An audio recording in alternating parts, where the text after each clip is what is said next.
more savvy and smarter. It's not really what I'm known for, as being too smart, but I'm not in school, but I'm still studying, so I'm trying to just be a little bit smarter out there on the mat, not bang my head against the wall and trying to find the door. So just paying attention to the ref if he's making a call, and I got to make an adjustment. So that's what I meant by that.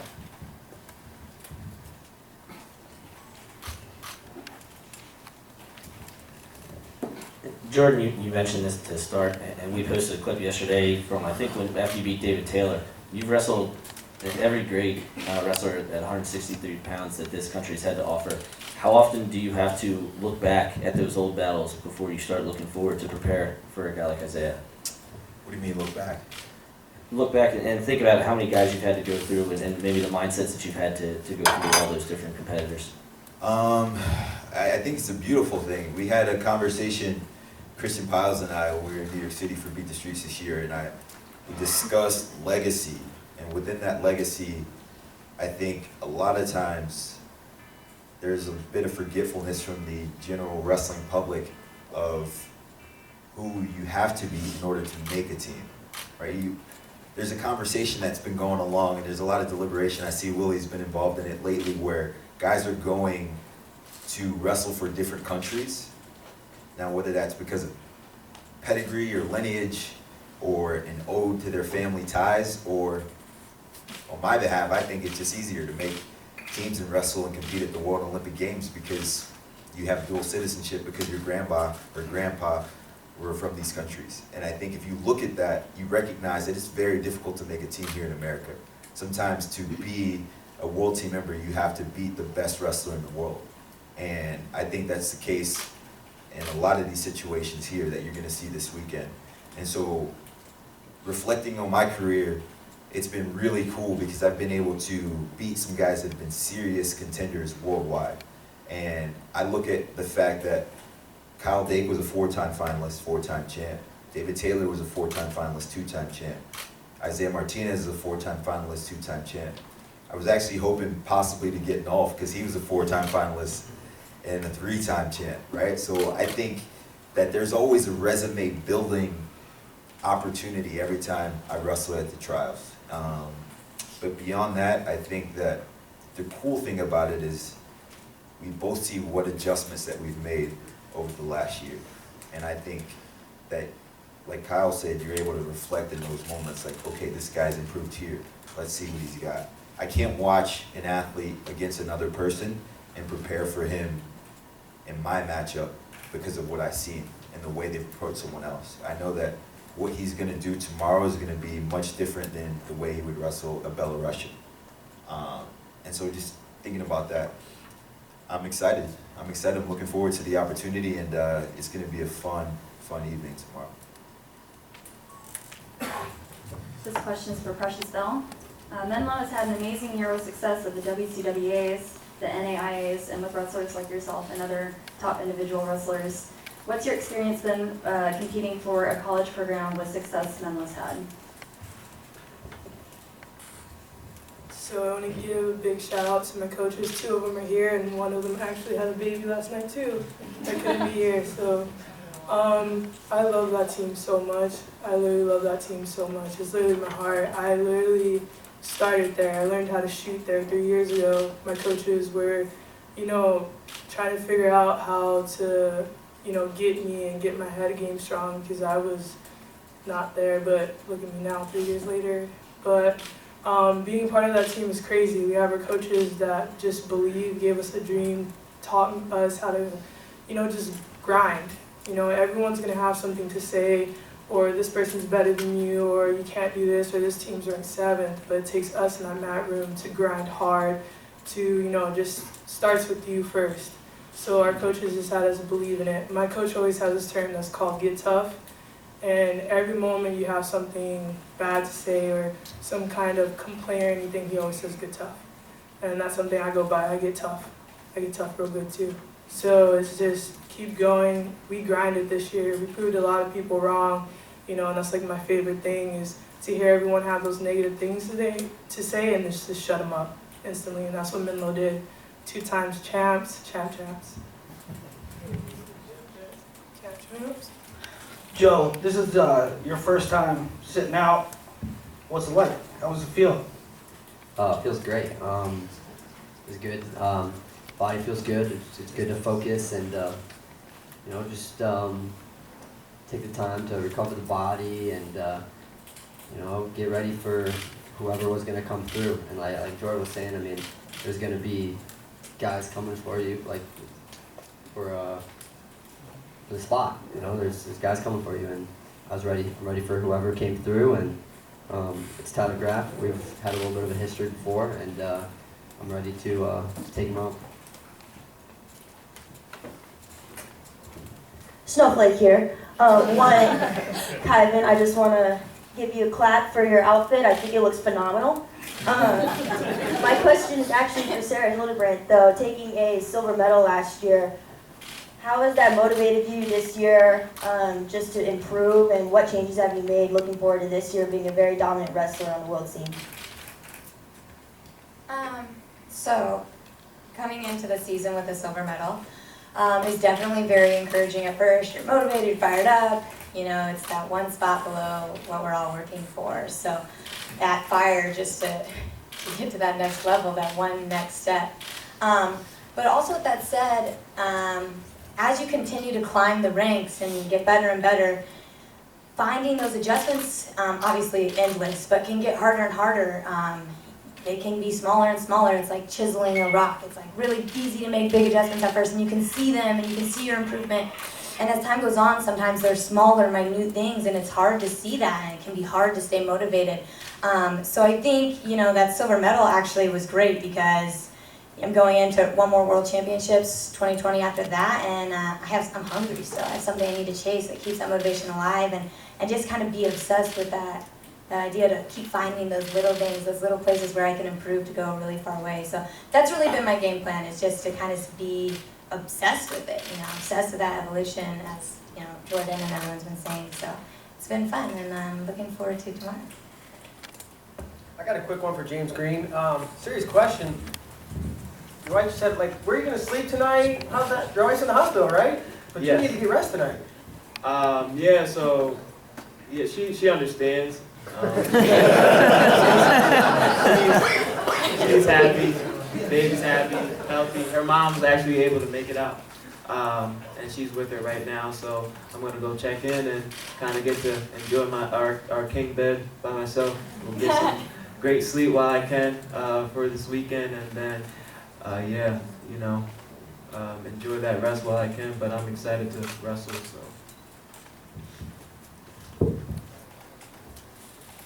A question for Isaiah and Kyvan. You guys both have rematches. Isaiah mentioned you can think about it for 365 days. So I was just wondering, what's different over the last 365 days? Training, mindset, how are you approaching the match? I think, I mean, as Jordan alluded to earlier, right? I was hanging around with the national team and going to the world team camp and just paying my dues and being a good teammate and also trying to learn from some of the best guys in the world, right? We have some of the best wrestlers in the entire world, in our country, and I got to travel around with them and just being around those guys. I was able to make adjustments in my wrestling, physically, my mind, and when you wake up and you see it every day, it gets a lot closer when you see it every single day. I think for me the biggest adjustment is within my mind, right? It's not so far away. It's right. I mean, it's right there, and there are adjustments technically, but for me, I made a jump mentally, and like it's right. It's staying right in front of me, and all I have to do is go take it, and it's not going to be easy, but it's right there. So just being around great guys all summer, and I was able to make some great jumps. Yeah, I'll just echo what Isaiah said. Same thing, just working on the mind. I think that's always been my biggest either strength or my biggest weakness, in not being so inconsistent. I think consistency creates character, and it creates championships. So for me, it was about becoming consistent in everything that I do, in my mindset, in my training, and my belief in myself and what I'm capable of, and not just looking at stuff based off potential. You know, I want to be a potential guy, a guy that could have potentially won a world championship or potentially won an Olympic championship. I want to experience those things. So I think it was about consistency for me. On behalf of Titan Mercury Wrestling Club and Andy Barth, I just want to say our reward is you guys being the best you can be. That's really what we look for. And when you're wrestling each other and you're Titan Mercury, I remember Yoshiro Yutaki, who was one of the greats, two-time Olympic champion, never lost in college. He said, there's never been a horse that couldn't be rode and never been a man that couldn't be throwed, so get after it. Congratulations to James and to Precious Bell's coach. My question's actually for Catherine. You had a baby 2 years ago, I believe, is that right? And now you're potentially 2 matches away from making a world team. Can you talk a little bit about that journey? Yeah, actually, another connection here, Precious and I, Menlo, I'm a Menlo alum, current Menlo, so, but we were actually just talking, she was talking about her journey like a year ago where she was in her mindset, like about focusing on Final Act, and I was kind of like, well, a year ago, I didn't even know I was going to be wrestling. Like, I wasn't sure what I would be doing. And it's been about a 9-month journey now to this process, and it really started with like just that hunger to get back on the mat. Like, I think we can all relate that we just like, when we're off the mat, we have like an ache to like physically feel wrestling. And so that just kind of kept coming back, so I kept finding places to wrestle. And then I was really fortunate to find DCO MMA in Westminster, Colorado, and working with Coach Stephen Paprocki, my teammate Kat Paprocki. Really fortunate to find them because I needed somewhere that would work for me and like this new landscape I was kind of navigating as a mom. And I was kind of bringing my baby, who's 20 months, so we're not quite a year yet, but bringing him to random wrestling practices, to MMA wrestling practices, and having him like in a seat, and sometimes he'd be like crawling off, and I have to like leave the wrestling bag and go get him. It's been kind of a wild ride, but it's kind of built my character to this point, and now I'm in a place with DCO where we have a game plan in everything that we do, and I'm just really fortunate to have such a supportive team, to have Titan Mercury support me and understand like what my life looks like now as a mom, I hope that I can encourage other athletes, even the women that are competing now, see that like this is possible, that you can come back and you can compete as a mom, and just hopefully our future, that there's future support for moms, and for if these wrestlers want to be pregnant and come right back and wrestle, hopefully we'll see if there's support for that. So.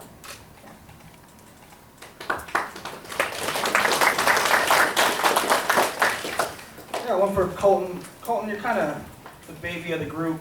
A big baby. But you've been making world teams at every level, and probably from afar, you've watched Adam win a cadet world title, go double bronze, freestyle and Greco at juniors, and then obviously watch his run last year. What has it been like watching Adam through those years, and how do you view him? And the second part of that question is, I know you guys have trained together occasionally. What's your comfortability, confidence level? How are those goes going? Yeah, it's been pretty cool being able to watch everything he's done. Seeing USA Greco on the podium, especially at heavyweight, it's pretty cool. I got a lot of respect for him for that. But at the same time, I realize it's a guy I gotta go through if I want to be a world champ, if I want to be an Olympic champ. So train with him. What happens in the training room stays in the training room. We've had some good fights, good battles. I'm excited for tomorrow, and if I wrestle well, things can go my way.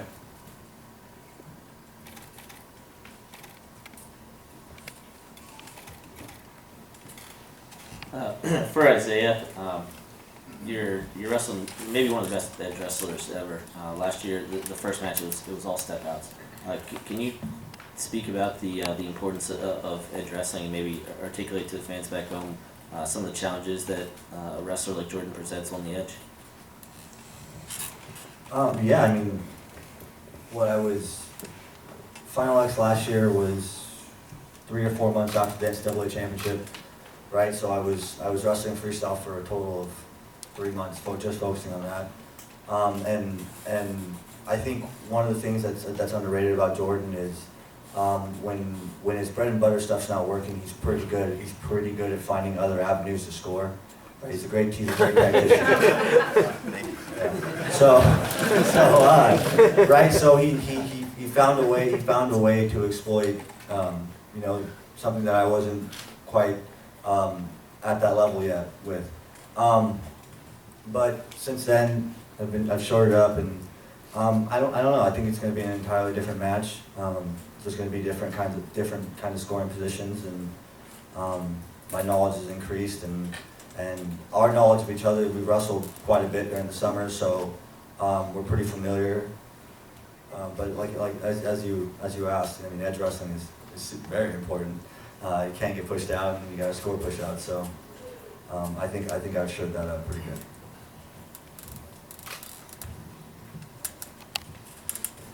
This is for Jordan. Can you talk about how the dynamic and landscape of wrestling has changed through your career and how you've stayed hungry in competition throughout those years? Yeah, I look around this table, a lot of these men and women here were babies when I won my first world championship back in 2011. I'm an old man now. Is there anyone 30 here? Catherine, how old are you? 31, okay, so someone's older than me. But no, it's been a blessing because I've seen the transition that USA Wrestling has made. I think back to where we were before I arrived on the scene. I believe it was 2010, the World Championships were either in Moscow or Denmark. Moscow, I believe it was, right? And we had 0 medalists. We won a total of 5 matches, and we finished like 17th in the world as a team. And then fast forward the following year, we won a bronze as a team, and I was a world champion. Jake Varner was a bronze medalist. Tervel Delagnan was a 5th place, and Cale Sanderson was a 5th place. And now to the progression of us being a perennial powerhouse, being world team champions, World Cup champions, being runner-ups last year, we're in a really good place. And I think wrestling has really improved at a grassroots level. If you look around this table, a lot of the people that are making it to the finals of the trials and Final X are very young. College guys like Yanni and Dayton and Gable and all of these young men that have spent time at the training center at a young age. They've made cadet and junior world teams. That's really helped to improve the landscape of wrestling. And so USA Wrestling has done a really good job, and now I think that 10-year plan is finally starting to come to fruition because of all of the structure that they implemented a long time ago. And I'm just a guy that gets to benefit from being at the beginning and now seeing its culmination and its actual arrival. So it's pretty cool, right? I feel like Kyle Lowry on Toronto Raptors, right? He's the longest tenured Raptor, went through all the struggles of losing in the Eastern Conference semifinals, finals, first round of the playoffs. And then you get a guy like Kawhi Leonard, Kyle Snyder, right? And then you become team champions. And so it's a beautiful thing to see it at its worst, to go from being the only superhero to being part of the Avengers. It's a pretty cool thing.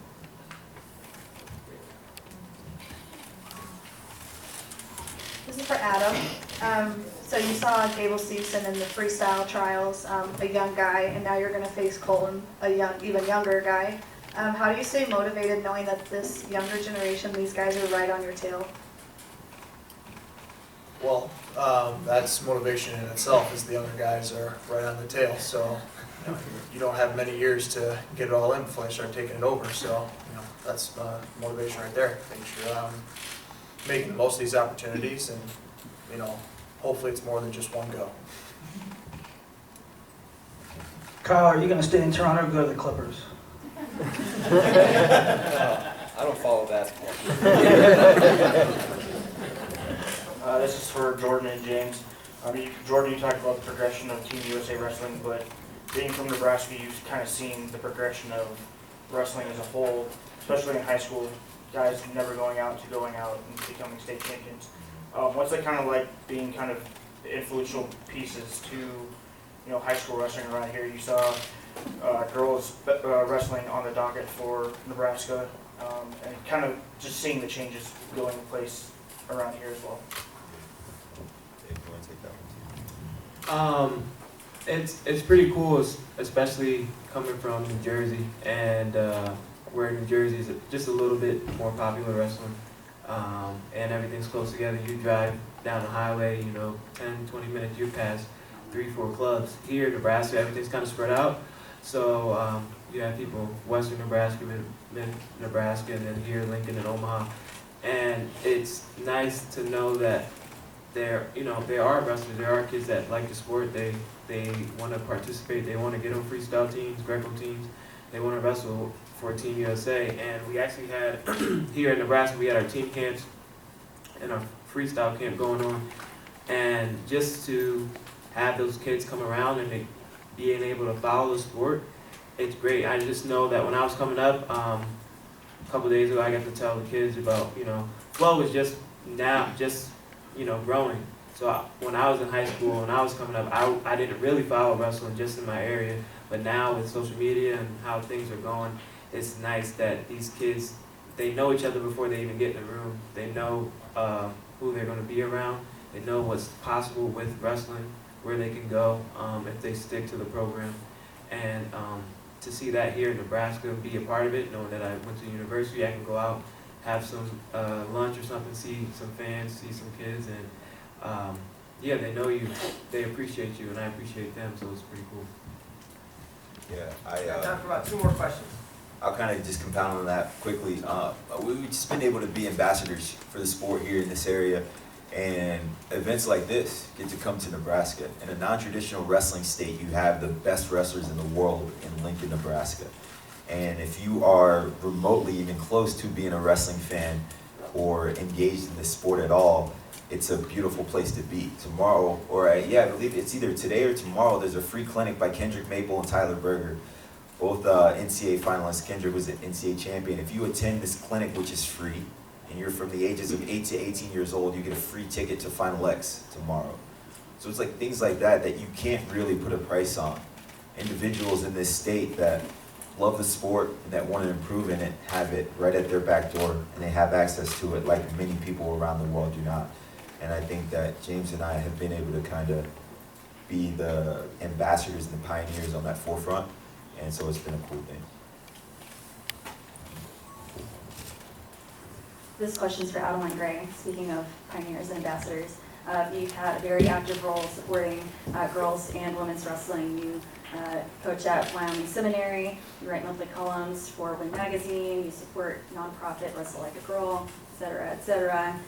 In your opinion, what should the current focus be for the wrestling community to productively and effectively support the growth and popularity of girls and women's wrestling? I think exactly that. I think it's just getting support, getting more people to change their minds and support women, and see how much it's grown and what great ambassadors that we have sitting up here and young girls who look up to them. I got to have breakfast and dinner this past week with a group of young girls who are starting a club in Colorado Springs, and it's really cute to see them excited and happy and learning that they're strong and powerful, and they get to reach skill sets that they never even thought was imaginable for them. And so I think it's just providing that equality and making sure that we understand that we're here to grow the sport as a whole, to grow men's and women's wrestling, to make sure that we are getting, the support for NCAA D1. I mean, emerging sports status is huge, and just to continue that path and make sure that we are growing as a whole. Last question. Caleb, we had a conversation a few weeks ago about the stats on taking on a returning gold medalist, and it's not so good for the challenger, but it's an opponent that you've beaten multiple times before. What's going through your head, and what's training been like for you to kind of turn that stat on its head and potentially try to knock off someone who, again, stats are in their favor? Obviously, since the World Championships, I've known that Mallory's who I have to beat. She was sitting. So there's been some focus on her. Everyone's going to focus on their opponents, see where they can improve and see where I can tackle some of her flaws. But just focusing on becoming the best wrestler that I can be, and looking at winning a world title and winning an Olympic title, and not just stopping here. Like this isn't the end game. The end game is that world and Olympic gold. So just keeping that focus. All right, that's it, ladies and gentlemen. Thanks for coming. 6 o'clock tomorrow, we need to go down. We have the time for one-on-ones. 6 p.m. We have 9 matches, well, 9 matchups. Best 2 out of 3 winner represents the United States at the World Championships in Kazakhstan this September. The format today is we're going to introduce each wrestler, match by match. I'll give you an opening statement, and then I want you to say one thing about your opponent. Anything you want to say? That's it. We'll get at it. So, first match of the evening will be 72 kilograms. We're going to see your World Team Trials champion. She's a 3-time U.S. Open champ, 3-time U23 World Team member, 2-time Junior World Bronze, 2012 Cadet Silver, 4-time WCWA champion, representing Sun-Kissed Kids and Hawkeye Wrestling Club, Kayla Miracle.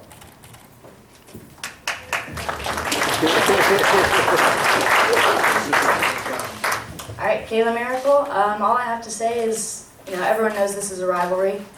We've gone at it, 6 times in the past year and a half. So, and we always bring it. It's always fun to watch. And whether it be on the mat or at camp playing cards, playing nerds, there's competition there. So we're gonna have fun. All right.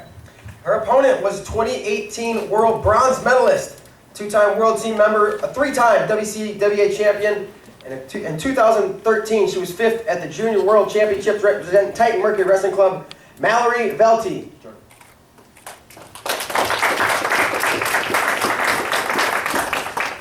Kayla always beats me at cards, but we'll see about wrestling. All right. Next bout on the card will be at 53 kilograms. First competitor was a World Team Trials champion. She's a 2008 University World Champion and a 2-time WCWA champion representing Titan Mercury Wrestling Club, Catherine Shy.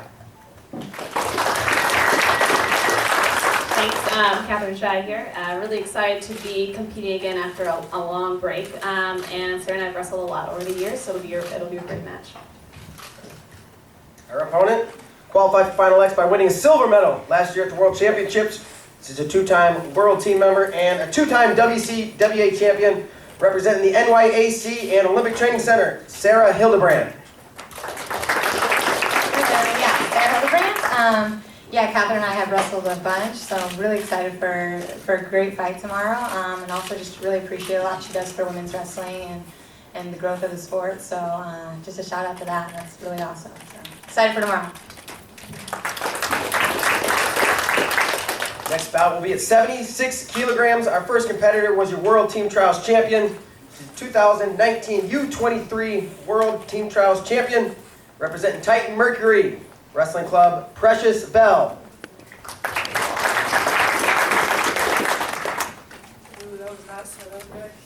Hi guys, it's good. I'm Precious. I want to say how thankful I am to be here. I want to thank Titan Mercury for making this possible for me, and also the University of Wesleyan letting me wrestle at their facility and everything. I appreciate it. Adeline, I guess I hope you get used to my face, because I'm always going to be there from now on, and I appreciate what you did for all of us young girls, like paving that way for us to be able to have this opportunity. I appreciate it.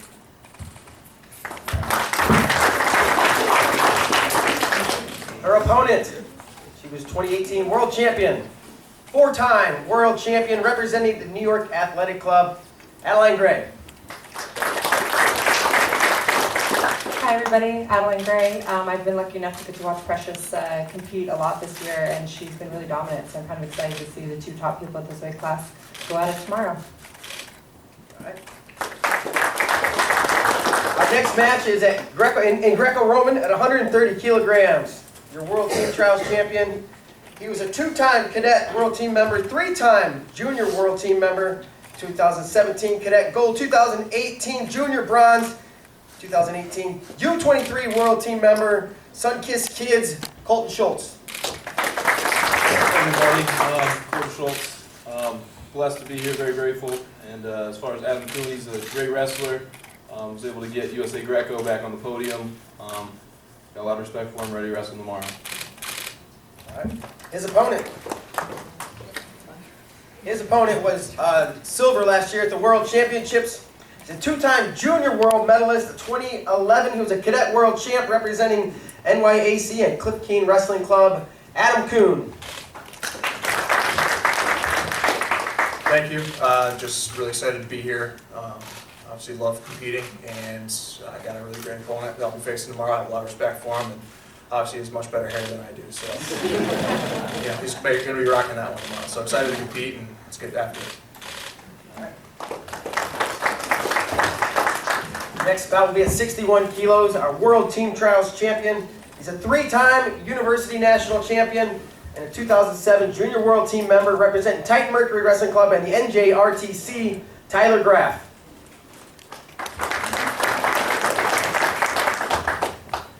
First off, I want to thank coaches and people who were responsible for helping me get to this point. I want to thank Final X and really everyone who was responsible with putting this together. Glow Wrestling, USA Wrestling, etc. For Joe, I mean, he's obviously an accomplished opponent, and this is all an opportunity. I'm going to have fun tomorrow, so I look forward to the match. And his opponent, 2018 World Bronze Medalist, two-time Pan Am Gold Medalist, representing Titan Mercury Wrestling Club and the Valley RTC, Joe Colon. Joe Colon here. Tyler is a great competitor. I'm looking forward to tomorrow to a great match. Ready to let it fly. Our next bout will be at 97 kilograms. Our World Team Trials champion is a three-time World Team Trials / Final X runner-up, representing the Sunkissed Kids and Cyclone RTC, Kyvan Gatson. Kyvan Gatson, God is great. I'm super excited to be here and wrestle, and there's not much to be said else other than that. And his opponent was silver last year at the 2018 World Championships. He's a three-time World and Olympic champion, representing Titan Mercury and the Ohio RTC, Kyle Snyder. Yeah, thankful to be here. Just want to say thank you to Titan Mercury and the Ohio RTC. I feel as good as I've ever felt. I feel like I'm in the best condition of my life. I feel as strong as I've ever felt. And in regards to Kyvan, I like to match up with Kyvan because he presents some challenges that I need to work on in regards to like closing the distance when I wrestle opponents and different things like that. So I've been working on it in the practice room, not just for him, but for everybody that I'm going to be competing against. So it's an exciting matchup for me, so I can see where I've improved. And he's athletic, he's a good wrestler, so I'm excited about it. Next bout will be 70 kilograms. Our World Team Trials champion is a three-time World Team member, two-time World medalist, and in 2014 he was silver in the University World Championships representing Sunkissed Kids and Nebraska Wrestling Training Center, and he just had a baby last night, right? Last night. James Green. Thanks for putting me on the spot. Yeah, we had my wife, she had our baby girl, Glory J. Green, at 1:26 a.m., so long night for me here. I'm excited to wrestle. Really, for Ryan, it's kind of a great opponent, but as far as wrestling and how I feel, I'm here in Lincoln, in front of a home crowd, possibly one of the last times we get to have trials here. So, I mean, I'm putting it on the line. I'm throwing everything I got into it. I'm looking to have fun. I know last year was a little slow for you guys. Won a couple one-point matches, but I'm looking to put up points. You know, I'm going to get some fours and some twos. So, I mean, I'm just letting you know now. Just be ready. We might come off the stage too. So, you guys sitting in the front row, be prepared to catch us. Thank you.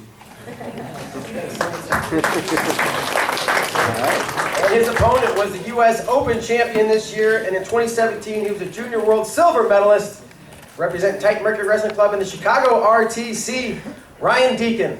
Yeah, hi. First of all, congratulations on baby girl. Yeah, so James is a great competitor, and excited to strap it up and scrap tomorrow.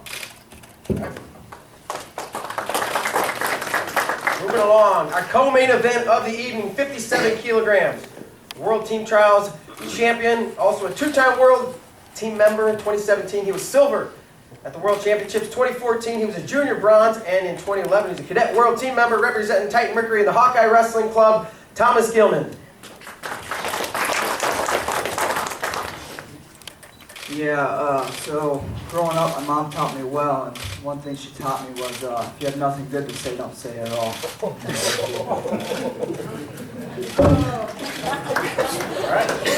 And his opponent was a U.S. Open champion, 2017 Junior World Champ, two-time Junior World Bronze medalist. In 2015, he was a Cadet World Bronze, and in 2017, he was a U23 World Team member, representing Titan Mercury Wrestling Club and the Cowboy RTC Dayton Fix. I'm just really looking forward to tomorrow. It's I'm ready for a war, so I've had a good training camp, and I'm ready for tomorrow. All right. And our main event of the evening, 74 kilograms. First competitor was your World Team Trials champion. He's a two-time U.S. Open champion. 2017, he was 5th at the U23 Worlds, and he's a four-time NCAA finalist representing Titan Mercury and the Illinois RTC, Isaiah Martinez. How's it going? There's really not much to say. I'm ready for tomorrow. I'm excited, and I'm happy to be the marquee matchup, the last one in the lineup, right? And we're doing it in his hometown, so it's just going to be great. I'm ready for a fight, and I've never been more prepared in my entire life, and this is what I've been thinking about for the last 365 days, and just been preparing, and I'm hungry, and I'm just ready. I'm ready to go. And his opponent, he was bronze at the 2018 World Championships, a five-time World and Olympic champion, two-time bronze medalist, representing the Sunkist Kids and Nebraska Wrestling Training Center, Jordan Burrows. Man, you guys are gonna have to excuse me. I'm like shivering up here. I just got out of the cold tub, and as my weight comes down, it's a little chilly. But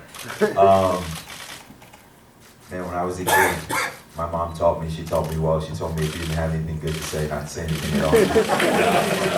Thomas, I love you. Listen, I'm excited. I'm excited about this opportunity. Anytime I get a chance to compete, I'm gonna be ready. I've been doing this for a long time. I'm 9 years in, and looking forward to just competing against Isaiah. I think that all summer I watched the improvements that he made as an individual and as a wrestler. He matured, he improved, both physically and technically. And so I know that tomorrow he's had made adjustments since the last time we got a chance to compete. But so have I. And for me, I've always been a guy that's continuously tried to develop and evolve in this sport, and that's why I've been around for so long. And so if you look at the landscape of the amount of guys that have been retiring this year, I think Tony Ramos, Chase Pammy, BJ Futrell, all of these guys that were in my class. I'm the last of a dying breed, really the last of an era. And I think the reason why I've been able to stick around so long is because of the evolution that I've continuously tried to do in my career, the progression, and really just that hunger. It's insatiable, and it doesn't stop tomorrow, so I'm looking forward to it. All right, thank you, Jordan. And now Willie's got a microphone. We'll open it up to the audience for questions.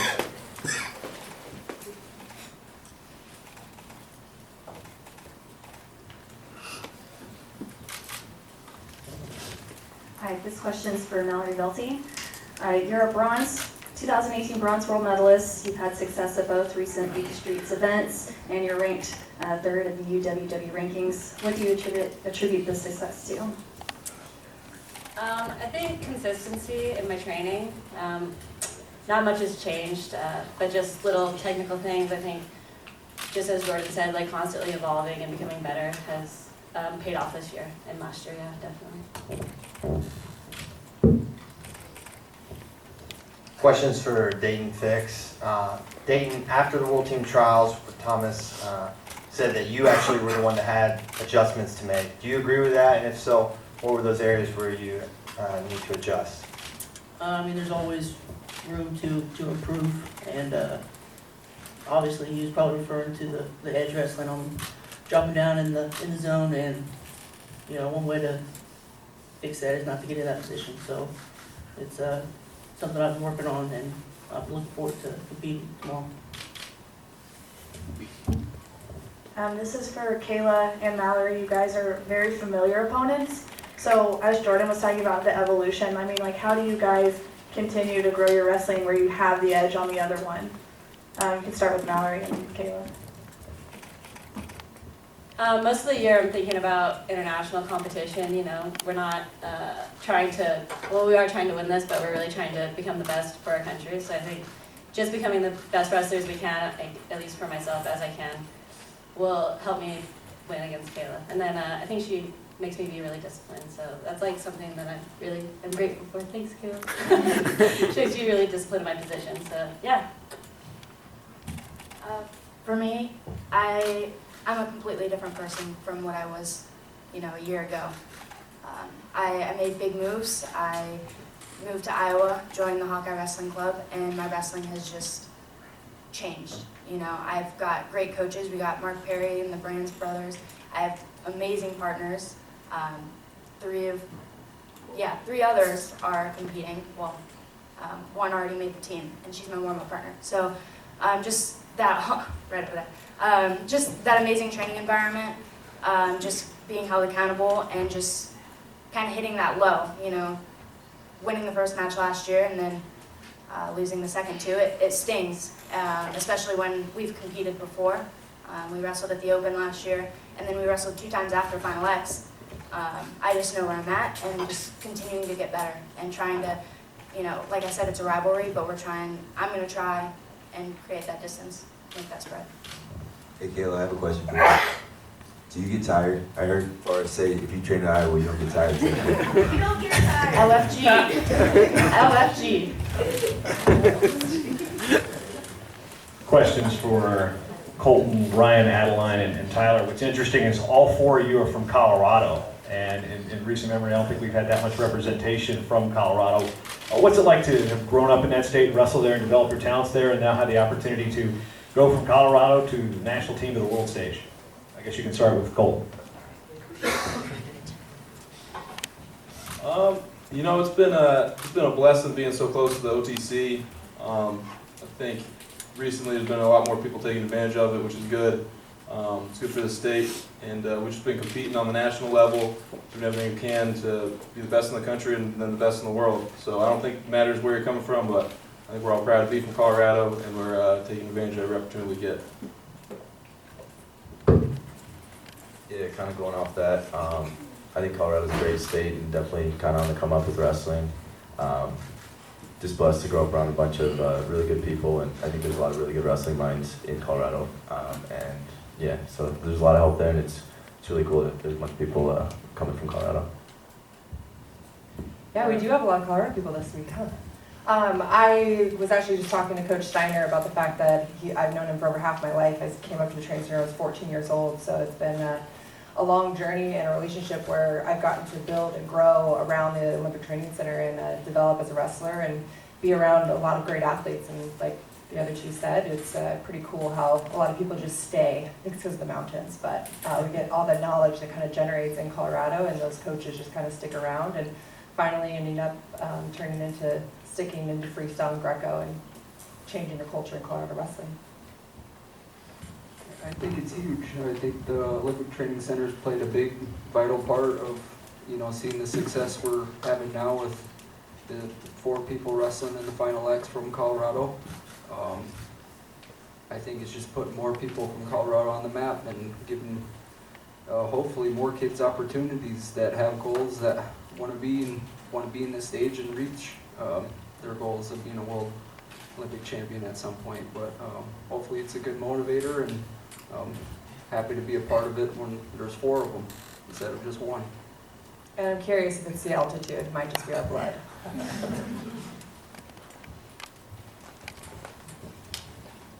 Hey guys, as I listened to Mark talk about your clubs, I realized out of the 18, there's 10 of you from Titan Mercury. And if a couple of you want to talk on how important Titan Mercury's been to your development and also to the development of the sport in general in the United States.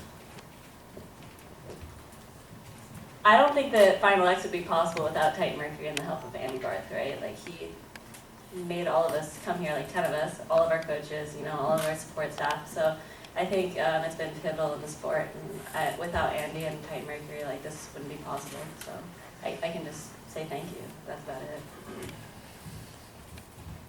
Yeah, like she was saying, I mean, I'm thankful and blessed to be a part of Titan Mercury. What they've done for the sport of wrestling and growing it is huge. And for me growing, I mean, they've back in 2015 when I first started really competing after college. I mean, they gave me the opportunity to go overseas and compete and get that experience. And without that, I mean, I wouldn't be here where I am today. I wouldn't have the experience and to go overseas and win a world bronze medal. You know, and I mean, I was ready to go through them, and it's very important. Thank you. Yeah, I think Titan Mercury does an awesome job taking care of the athletes, and yeah, really thankful for all the support for us and for the sport of wrestling. They've done a great job, and it's just really thankful and amazing what they've been able to do. Yeah, growing up, my dad would always ask me if I was not just working hard, but if I was doing more than anybody else would do. And when I think about Titan Mercury, I carried over that mindset going into college, and I started being a Titan Mercury athlete, I think in 2015. And I've asked them for a lot of favors in regards to going and training different places, going overseas, bringing people from all over the world to come in and train with me, and they've shared the same mindset where they don't just want to do something normal, but they want to do something extraordinary. And I think all of us Titan Mercury athletes, all the athletes here, we don't just want to be normal, but we want to do something great.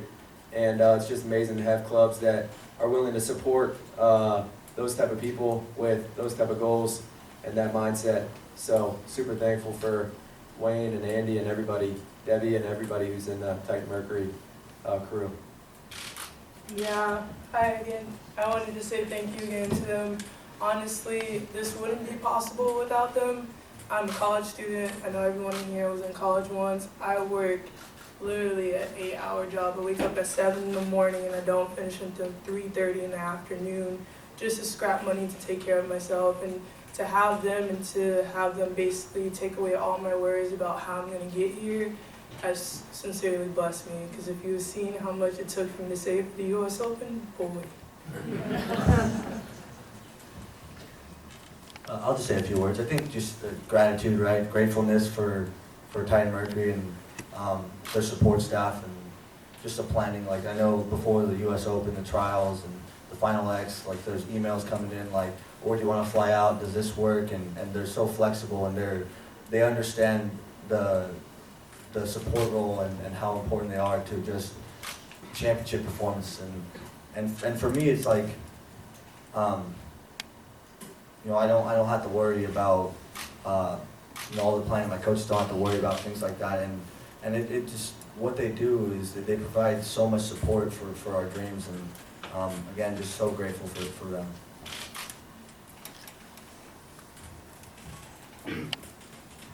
This is for Thomas. In your post-match interview, you said one of the things you might have to do is, or that you could do better, is work the officials in the match a little more and to put that in your advantage. Could you expand on that a little bit? Yeah, I don't know if work the official is the right terminology after last week. But just paying attention more, just being more